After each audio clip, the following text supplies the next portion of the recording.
si on voit, c'est des manifestations cliniques de l'endocardite infectieuse, il y a des signes qui sont très compliqués à expliquer. Mais dans 20 à 40% des cas, on trouve une splénomégalie. Le mécanisme physiopathologique, c'est le choc septique. On voit dans certains cas d'endocardite infectieuse un choc septique qui se complique tardivement par une splénomégalie. Ce n'est pas constant dans tous les cas, mais dans 20 à 40% des cas. Également, sur le plan clinique, on trouve un souffle cardiaque. On peut retrouver également une insuffisance cardiaque le plus souvent gauche. Et toute insuffisance cardiaque fébrile, c'est-à-dire associée à une fièvre, elle doit faire évoquer le diagnostic d'endocardite infectieuse.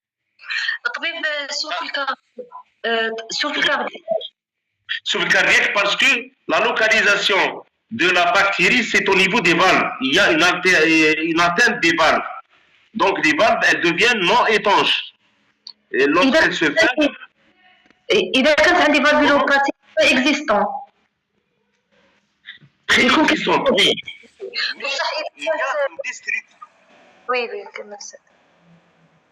Il y a une destruction de l'endocarde valvulaire. Cette destruction, la valve, elle devient non étanche. Elle ne se ferme pas correctement. C'est pour ça qu'on trouve un souffle de régurgitation. Est-ce que c'est compris ou non? Oui, بصح إذا كان كورسا واندوكارديت ما نسمعش السوفل.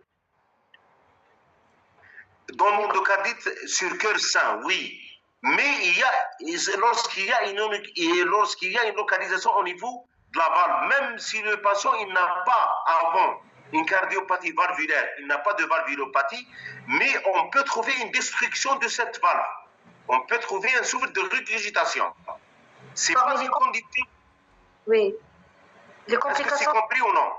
Oui, oui. Les complications de l'endocardite دير فالفولوباتي مالغري هذاك الباسيون ما يكونش عنده. Bien sûr,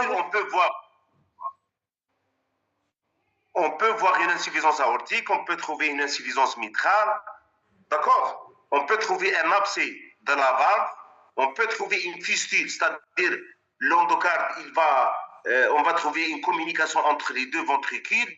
Il y a plusieurs complications de l'endocardite infectieuse au niveau de la valve. Est-ce que c'est compris ou non?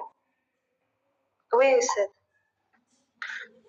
Les manifestations extracardiaques, il y a les manifestations cutanées, où on voit les nodosités d'Osler, ou on appelle ça le faux panari d'Osler. C'est un purpura péticial, un placard érythémateux palmoplantaire de January. Ça, c'est le nodule, le faux panari d'Osler. Ça, c'est dans la photo. Le purpura péticial de January, il y a la photo devant vous. Ça, c'est une manifestation de l'endocardite infectieuse. Également, le placard érythémateux palmoplantaire de Janeiro. On peut trouver dans les membres inférieurs, on peut le trouver au niveau des mains. Il y a des manifestations respiratoires, la dyspnée, qui témoigne d'une insuffisance ventriculaire gauche, tout est dyspnée fébrile, témoigne d'embolie septique pulmonaire multiple chez le toxicomane. Il y a des manifestations ophtalmologiques, un purpura conjonctival, les taches de Roth au fondé. Lorsqu'on fait le fondé, on va trouver ces taches. C'est comme c'est mentionné dans cette photo. Il y a des manifestations rhumatologiques fréquentes, des atrasies des membres, lombalgie, devant faire rechercher une spondylodicite. Il y a des complications neurologiques, parfois inaugurales, infarctus ou hémorragie cérébrale, ou carrément un abcès cérébral. Lorsqu'il y a une localisation de cette septicémie au niveau du cerveau. Il y a des complications rénales, la protéinurie ou l'hématurie, mais aussi elle est insuffisante pour parler d'une insuffisance rénale.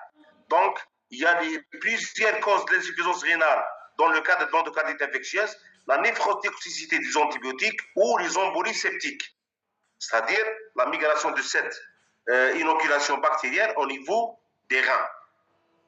Et devant ce tableau, il faut rechercher également la porte d'entrée. Est-ce que c'est cutané? Est-ce qu'il y a une notion de soins dentaires? Est-ce qu'il y a une notion d'exploration invasive? Le diagnostic, c'est très important. Les deux piliers du diagnostic d'endocardite infectieuse, c'est l'hémoculture et l'échocardiographie. Ça, c'est très important. Donc, il y a 3 nouvelles techniques diagnostiques. Il y a le scanner cardiaque, il y a le PET scan, il y a la scintigraphie au leucocyte marqué. C'est de nouvelles techniques. Donc, les hémocultures sont le premier examen de référence dans l'endocardite. Elle permet d'isoler le germe dans 90% des cas. Donc, il faut faire 3 hémocultures pratiquées à 30 minutes d'intervalle, renouvelées 24 heures après en cas de négativité. Donc, les hémocultures doivent être pratiquées de préférence en cas de frisson au moment des pics fébriles, en périphérie, pas sur une voie veineuse préexistante. Et il est capital qu'elle soit pratiquée avant toute antibiothérapie, parce que ça va fausser le résultat. En cas de traitement antibiotique, une fenêtre thérapeutique doit être pratiquée avant les hémocultures. Il y a le deuxième examen, c'est l'échocardiographie. C'est un examen capital. L'échographie transthoracique, elle est indiquée pour toujours.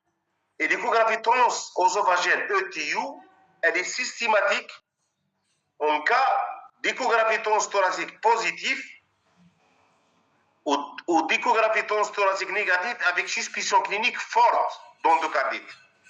Donc, il y a l'échographie transthoracique et l'échographie transœsophagienne. Qu'est-ce qu'on cherche dans cette échocardiographie? Il faut rechercher les végétations. C'est des éléments, c'est des images hyper échogènes, mobiles avec la valve. On les voit par l'échocardiographie. Il faut rechercher également une fuite mitrale, une insuffisance mitrale ou une insuffisance aortique.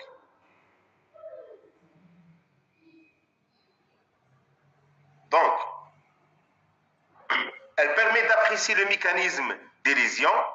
Est-ce qu'il y a une rupture de cordage? Est-ce qu'il y a une perforation?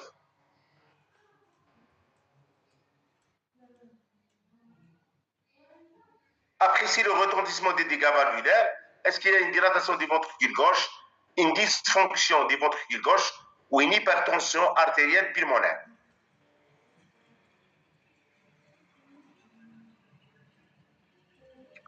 Voilà, dans cette image, on voit cette végétation.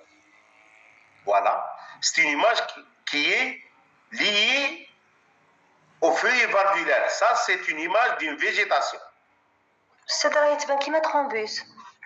Bien sûr, oui. Mais dans un contexte de fièvre et de l'autre, en première position, il faut interpréter cette image dans un contexte clinique. S'il y a de la fièvre avec un souffle à l'auscultation, cette image, elle doit évoquer en premier lieu une végétation. Oui.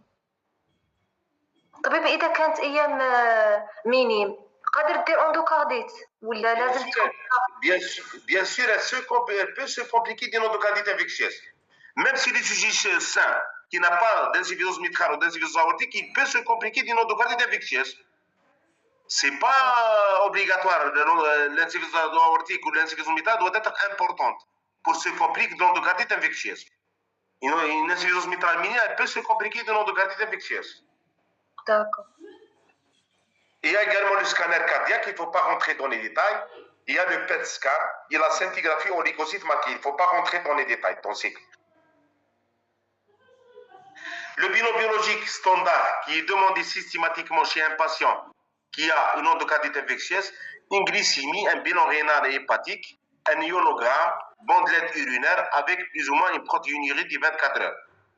Donc la VS et la CRP sont augmentées parce que c'est un état inflammatoire. Il y a une inflammation dans ce contexte. Une augmentation modérée fibrinogène et du gamma-globulines. À la formule de nomination sanguine, lorsqu'on fait une FNS, une anémie très fréquente de type inflammatoire, une hyperleucocytose, parfois leucopénie, et une thrombopénie.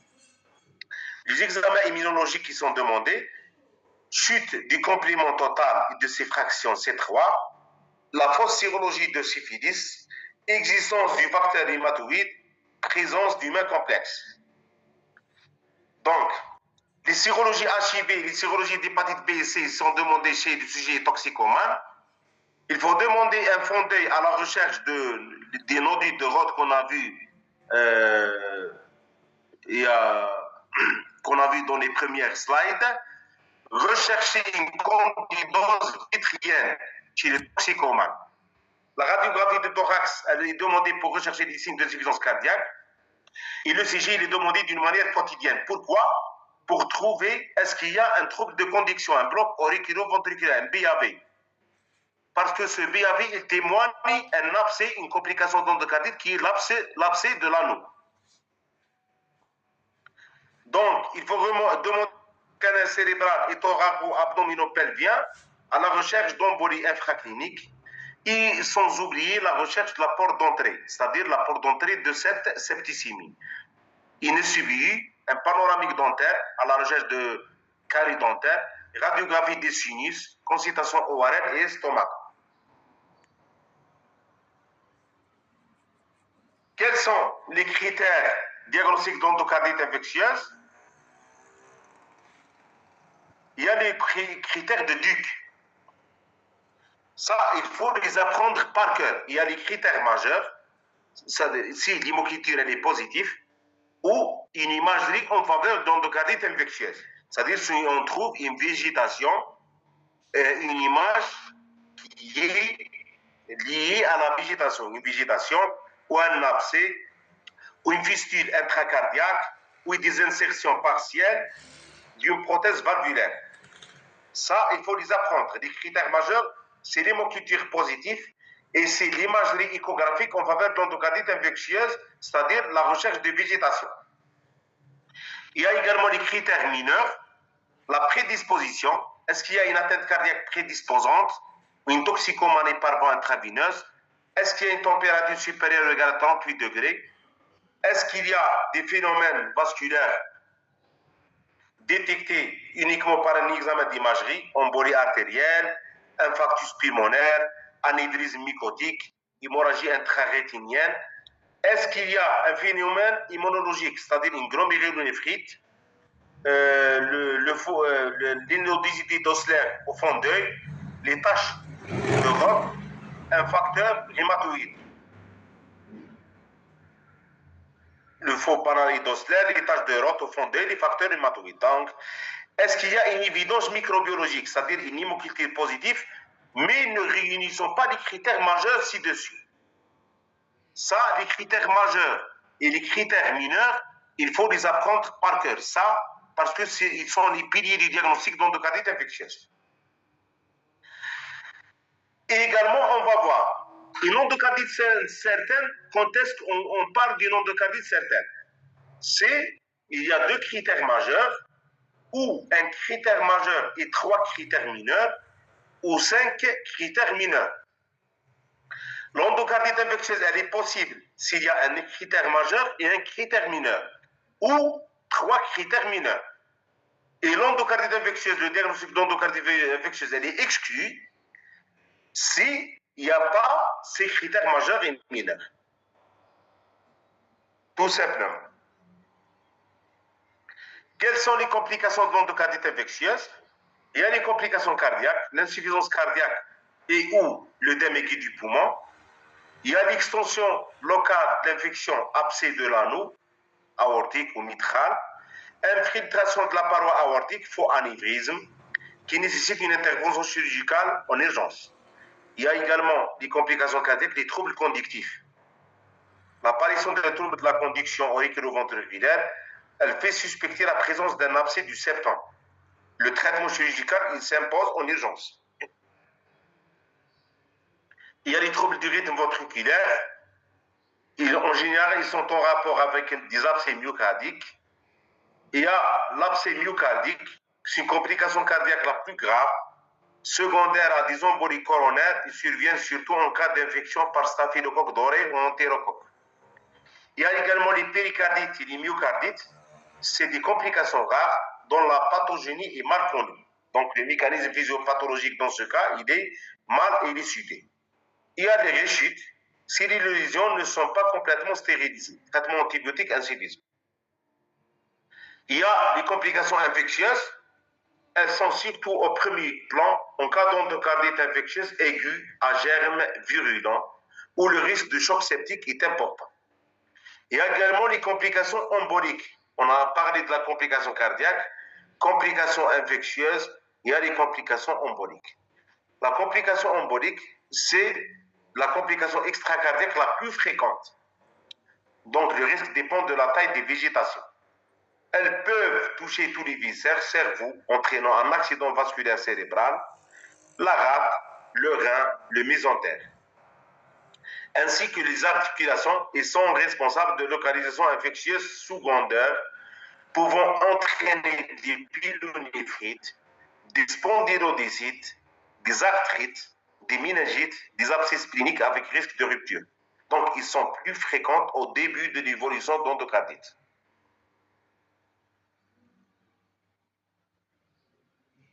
Il y a les anévrismes mycotiques. Le mécanisme de cette anévrisme mycotique, il est plurifactoriel. Dépôt de complexes humains au niveau de la paroi, embolie des vases à vasorum, c'est les petits vaisseaux au niveau des organes, atteinte septique directe de la paroi. On ne sait pas le mécanisme exactement. Il siège plus fréquemment sur les vaisseaux du cerveau, sinus de Valsalva, aorte abdominale et ses branches, ou les artères pulmonaires. Leur symptomatologie dépend de leur localisation. Ils sont dépistés par scanner IRM et confirmés par l'artériographie si besoin. Ils peuvent nécessiter une embolisation, notamment les anévrismes mycotiques cérébraux. Ces anévrismes mycotiques contre-indiquent l'utilisation d'anticoagulants à dose curative, sauf il y a une nécessité absolue, comme dans la fibrillation oculaire ou les prothèses mécaniques. L'anticoagulation préventive n'est en revanche pas contre-indiquée. Les complications rénales. Donc, on peut trouver l'insuffisance rénale aiguë dans le cadre de l'endocardite infectieuse ou qui peut rentrer dans le cadre d'un syndrome de défaillance multiviscérale. Ou on peut trouver une insuffisance rénale fonctionnelle, secondaire et une insuffisance cardiaque. On peut voir des glomérulonéphrite par insuffisance rénale du syndrome néphrotique, infarctus rénal par embolie, les abcès rénaux, la néphrotoxicité des antibiotiques, soit par les aminosides ou la vancomycine,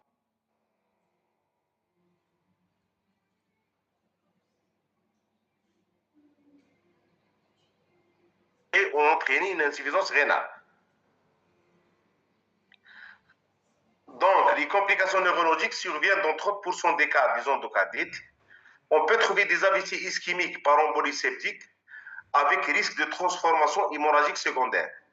C'est la complication neurologique la plus fréquente et survient en général précocement. Il y a les anévrismes mycotiques cérébraux, il y a les méningites purulentes, les méningoencéphalites, les abcès cérébraux et les abcès médulaires, la moelle épinière. Donc, on va passer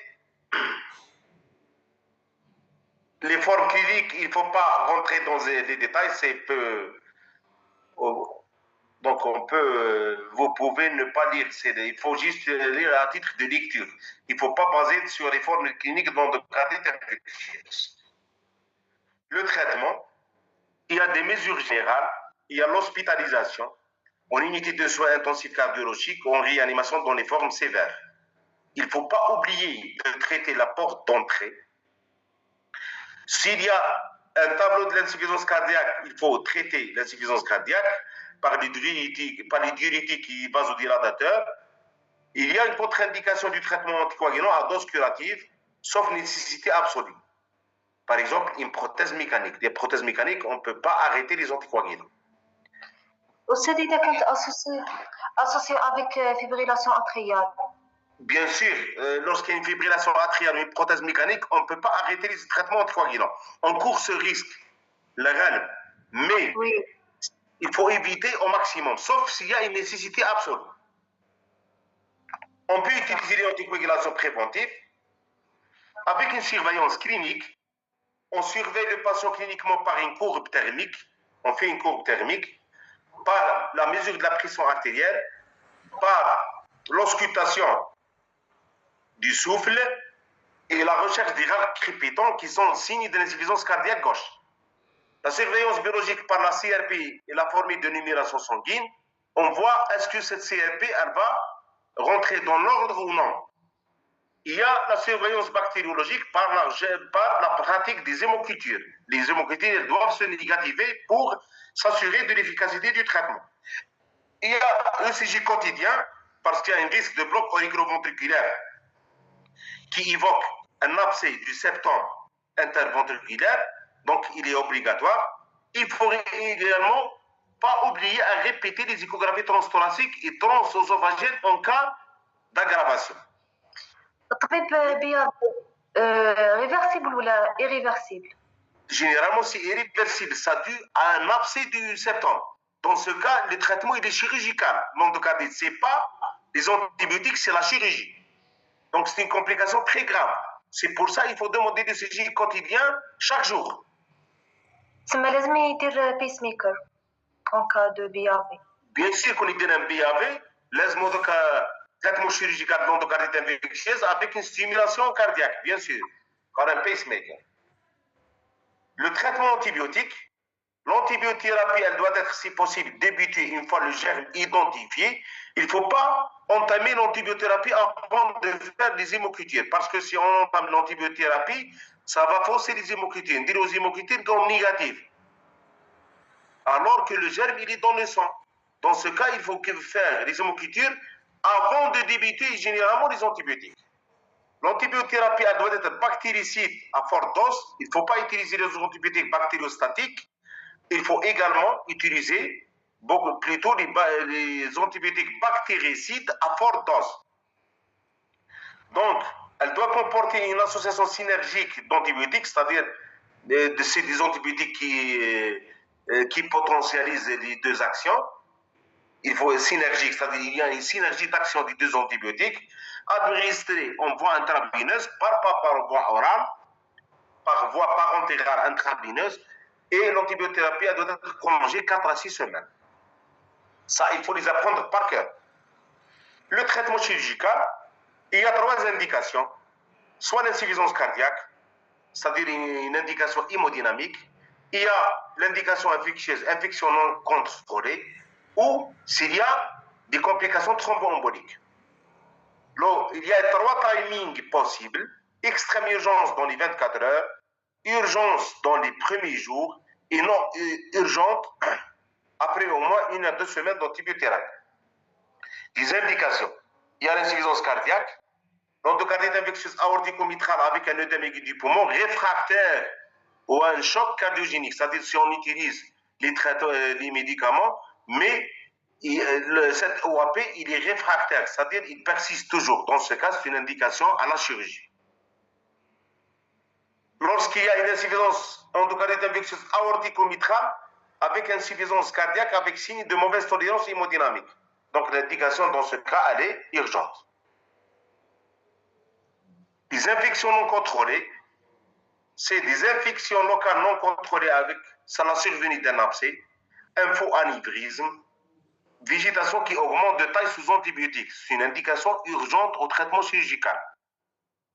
Lorsqu'on a dit qu'on surveille l'évolution par les hémocultures, mais si les hémocultures restent toujours positives, malgré une antibiothérapie appropriée, il y a un contrôle adéquat des foyers infectieux métastatiques, donc l'indication en chirurgie, elle est indiquée en urgence. Lorsqu'il y a une infection causée par un champignon fongique ou par un micro-organisme multirésistant, l'indication dans ce cas, elle est indiquée en urgence. L'endocardite infectieuse sur prothèse valvulaire due à un staphylocoque, c'est une indication d'emblée au traitement chirurgical parce que c'est très difficile de stériliser une endocardite infectieuse sur une prothèse valvulaire. La prévention des embolies, endocardite infectieuse aortico-mitrale avec un ou plusieurs épisodes emboliques et aux végétations supérieures à 10 mm, gré une antibiothérapie appropriée. Dans ce cas, il y a une indication au traitement chirurgical. Si l'endocardite infectieuse survient sur la valve aortico-mitrale avec une végétation supérieure à 10 mm, c'est-à-dire de grosse taille. Dans ce cas, entraînant une sténose ou une insuffisance sévère, donc dans ce cas, la chirurgie, elle est indiquée. Également, sur l'endocardite infectieuse, en position aortico-mitrale avec une grosse végétation supérieure à 15 mm et absence d'autres indications chirurgicales. Dans ce cas, il faut faire de la chirurgie. C'est très difficile de stériliser par l'antibiothérapie. Qu'est-ce qu'on va apprendre dans ce cours? Je vais vous conseiller pour maîtriser ce cours. Il faut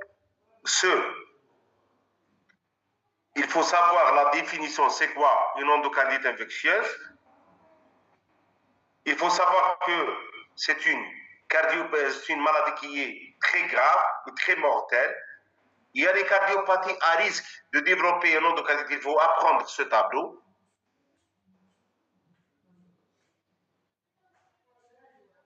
La bactériologie est la porte d'entrée, il ne faut pas rentrer dans les détails.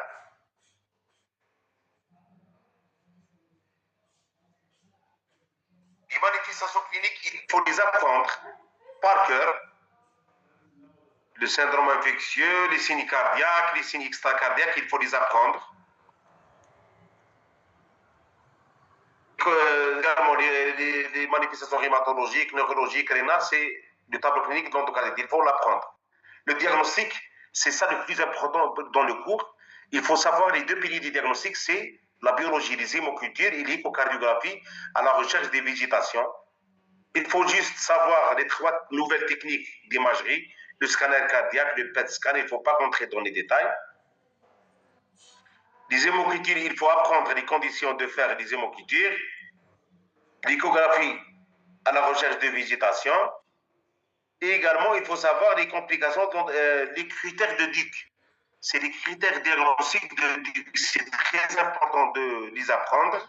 Les critères majeurs et les critères mineurs. Et quand est-ce qu'on parle de l'endocardite infectieuse certaine, quand est-ce qu'on parle de l'endocardite possible et quand est-ce qu'on parle de l'endocardite exclue. Ça, il faut l'apprendre. Sans oublier les complications. Il y a les complications cardiaques, il y a les complications infectieuses, il y a les complications emboliques. Il faut apprendre ça.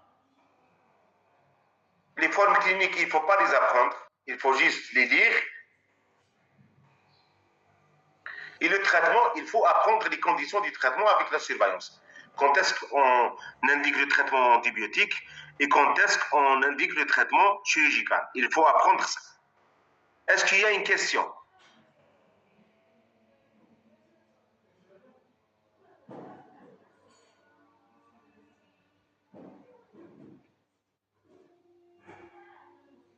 طبيب l'endocardite touché برك l'aorte والميترال والtricuspidien j'ai pas voulu rentrer dans les détails, mais elle peut toucher l'endocardite du cœur droit, elle peut toucher la valve tricuspide également. Par exemple, les sujets toxicomanes qui font de la drogue au niveau intraveineuse. Dans ce cas, le germe, il peut se migrer par voie veineuse en arrivant à la valve tricuspide, la valve du cœur droit. Donc, on peut voir des endocardites infectieuses tricuspidiennes. C'est les endocardites infectieuses du cœur droit. On peut les voir. Mais il y a un risque d'embolie pulmonaire. Bien sûr, avec un risque d'embolisation vers les poumons entraînant un abcès pulmonaire ou un infarctus pulmonaire. Bien sûr. Très bien. C'est une très bonne question. Ce n'est pas seulement l'aorte et la mitrale, on peut voir des endocardites sur la valve tricuspide. Une autre question.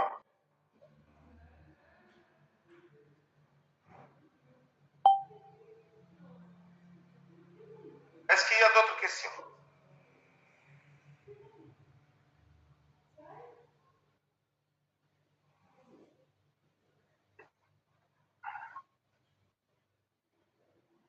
Est-ce qu'il y a une autre question? Non, c'est normalement non. Est-ce que c'est compris ou non? Il ne faut pas rentrer dans les détails, il faut juste savoir les piliers diagnostiques d'endocardite infectieuse avec le tableau clinique et le traitement. Il faut apprendre le tableau dans les cardiopathies à haut risque et les cardiopathies à risque moins élevé. Et ça, il faut l'apprendre. Est-ce qu'il